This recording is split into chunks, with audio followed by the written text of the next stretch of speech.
Qobustan rayonu Qurbançı kəndində içməli su sisteminin quraşdırılması layihəsi üzrə təqdimat mərasimi keçirilib.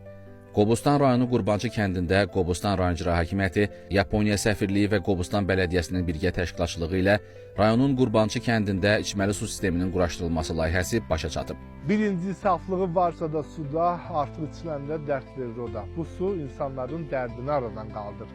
Belə ki, illər ki, kənd sakinləri hazırda dayandığımız Qurbançı kəndi və Ərəbşahverdi kəndi Qobustanın dağ kəndi idi və sakinlər texniki sudan əziyyət çəkirdilər.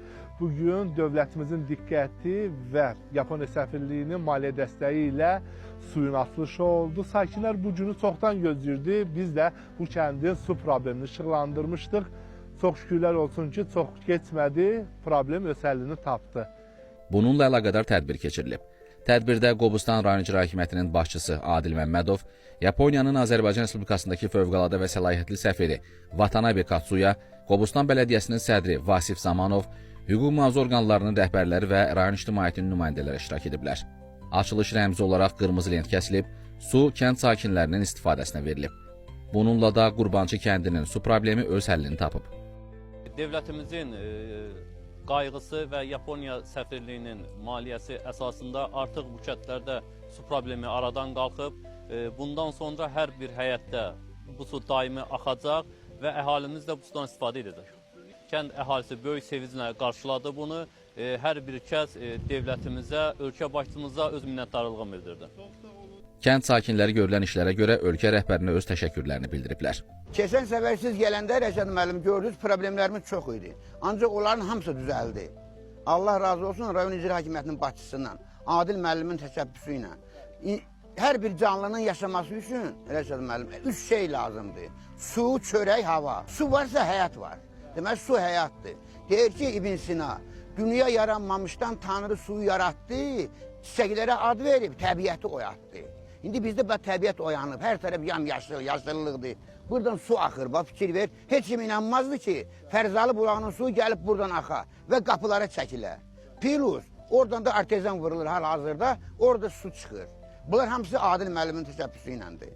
Allah razı olsun, çox razıyıq. Kəndin ən böyük problemlərindən biri, uzun müddət bu da quraqlıq olur da, su problemiydi. Allah dövlətimizdən razı olsun, Yaponiya şirkəti dövləti, səfirliyin köməkliyi ilə gözəl su çəkdilər. İndi bütün kənddə, həyətlərdə su axır. Cəmaət istifadə edir. Vaxtilə biz 35 manata, 40 manata maşının alırdıq suyunu. İndi bu sular, problemlər Allaha şükür həll olunub. Bu yaxınlarda da artizan vurulur yenidən. Bu da ki, rayon icra hakimiyyətinin bilavasitə dəstəyi ilə, köməkliyi ilə. Su həyatdır, su gözəllikdir, su paklıqdır. Bizim bu ərazidə su ehtiyacımız oldu. Həmin o suyu bu günləri Yapon səfirliyinin hesabına, köməkliyinə, qardaşlıq köməkliyinə bizə gəldi. Həmin sudan bu günləri 8-9 aydır Qurbançı Ərəbşahverdi kəndi istifadə eləyir. Xalqımızı sevindirdi. Bizim xalqımız da həmin bulaqları, həmin çəkilişləri qoruyub, saxlayıb, gələcək nəsillərə ötürülməsinə söz veririk ki, qoruyacaq, saxlayacaq, yaşadacaq. Allah razı olsun onlardan. Rayon rəhbərliyinin böyük səy nəticəsində bu uğurlu layihəmiz başa çatdırıldı, xalqa təhvil verildi. Allah Teala'ya çox şükürlər olsun. Bu günləri bizim bu kəndlərimiz bu sudan istifadə eləyir.